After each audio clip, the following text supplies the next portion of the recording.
Next up, we've got Syracuse and Georgia Tech. Georgia Tech, 17.5-point home favorites, 55 the total. This is a pass for me from a side perspective. This is probably a pass for me overall. I mean, Georgia Tech, no thanks. I mean, right away, I just don't get involved when they're laying this kind of a number. Long term, they haven't been great on laying this kind of number, but they've been great as a dog, and they showed it again versus Duke last week. Very nice win for Georgia Tech. Oh, big. They got outplayed, too. They did. That first half, yeah. Crazy. They did, but they find a way. They muck up the game. They show mental toughness. They've got clearly have physical toughness, led by their quarterback, who's has got all the guts in the world in Haynes King.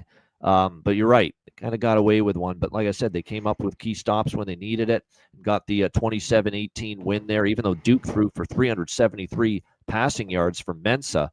But unfortunately, they had a lost fumble, bogged down. At times when they had opportunities to score. I thought the Duke defense did a decent job against the Georgia Tech offense, but at the end of the day, they still ended up having a pretty solid day on the ground. Haynes King running it for 120, throwing it for 205, a pretty good balance. He's like an MVP. If there's an MVP award in college football, Haynes King has to be in consideration. You take him and his passing and his rushing yards off the Georgia Tech team last week against Duke, and it could be a totally different story. He's the heartbeat of this Yellow Jackets team.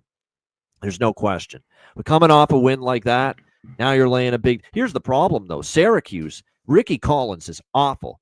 And I took the over with Pitt and Syracuse, saying he's off a bye week. It's a chance maybe to get settled in, comfortable, and he still sucked every bit as much as he did before. The bye week. Against a Pitt defense that really isn't even that great. And he still couldn't move the football at him. So I got to lean under. Georgia Tech's going to run. It's going to churn the clock. Syracuse offense is still dead as a doornail since Steve Angeli went down with that injury. How does this go over the total? I don't see it. I'd lean under. And I just can't take Syracuse, though. I think because this could be because the Syracuse offense is just did not move the ball at home off a bye week against Pitt. How are you going to move it here? And their defense hung in a little bit, though. Pitt. And a guy who would be playing well. So I lean under here. The problem with taking Syracuse and all these points is I could see this being 31-7 for Georgia Tech, where they cover, but it still stays under. C-Mac, what do you think?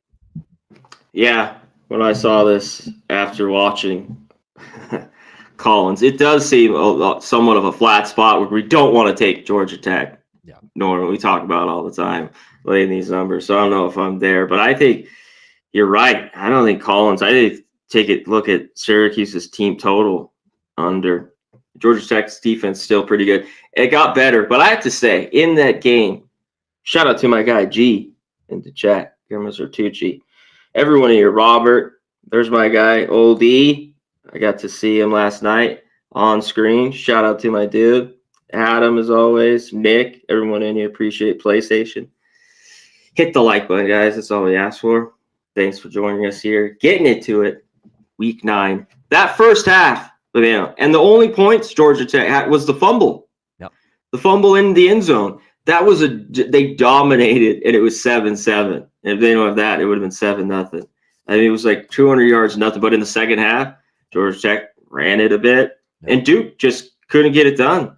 They had the fumble, like you talked about, some penalties, missed field goal. It seems like that's happened a lot with Duke. Just errors or just downs. They go down and go for it. They couldn't get it done and even the yardage in the end, I think they still got them by 100 yards in that game. So, yeah, I look at Syracuse team total. Collins, on the other hand, I was like, wow, the Syracuse defense is playing. This guy can't do anything, and he had 3 more picks. Just, that was, yeah. Yeah, I've given up on Ricky Collins, our guy there. I've given up. Dude, I know this guy had, some talent. Like we all talk, it's not been easy at all. He has not looked good so far. So I look Syracuse team total under. So further notice. All right. Maybe in first half even, because they have gotten a couple junk touchdowns in a few of these games. The week before that against SMU when they backdoored.